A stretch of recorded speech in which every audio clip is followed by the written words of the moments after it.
Hey guys, and welcome to another video in the You Should Be Watching series.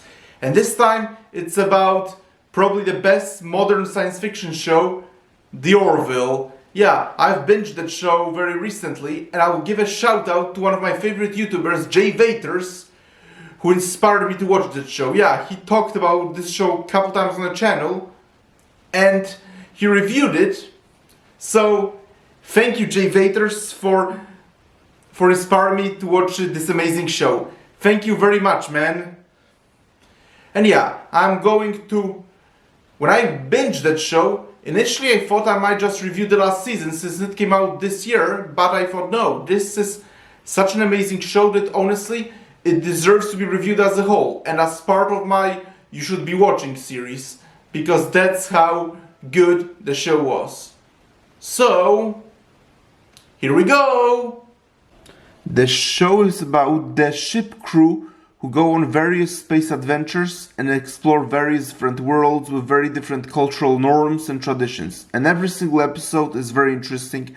It kept me hooked in through and through. All 3 seasons are amazing, but I say the show is getting better with every season. I really liked season 1, but I loved season 2, and season 3 was by far the best and impressed me so much further. I love all the characters in Orville. Captain Ed Mercer, for example, and his first officer and ex-wife Kelly Grayson.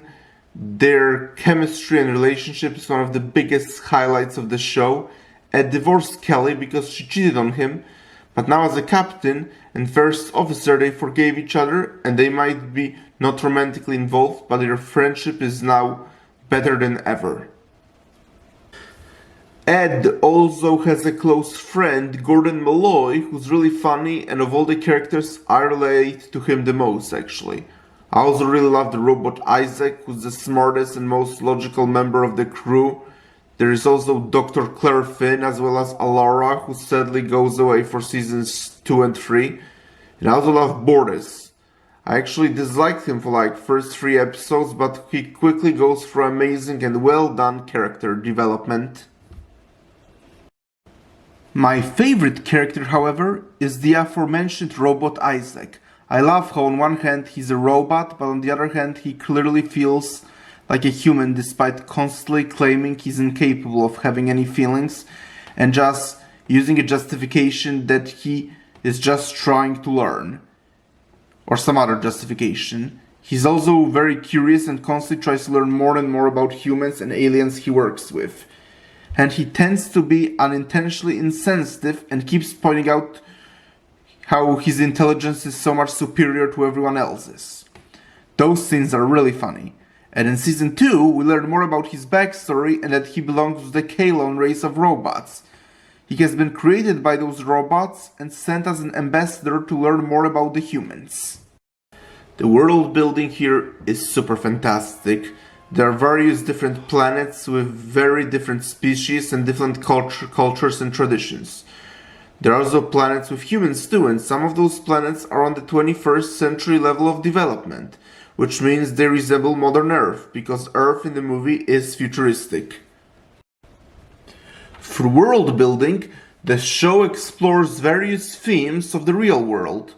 For example, in first season they are on the planet that resembles 21st century Earth, but the difference is people are judged by their popularity rather than as individuals. They have badges with like and dislike buttons, and depending on how many dislikes or likes someone gets, they might be punished. This episode shows flaws of the absolute democracy.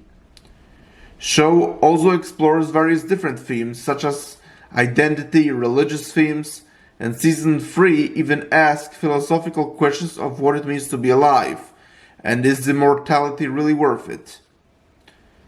The show also addresses the idea of why the Orville crew shouldn't interfere into underdeveloped societies. It might cause chaos, which is why any society that is underdeveloped must not be aware of the existence of the more advanced and developed societies.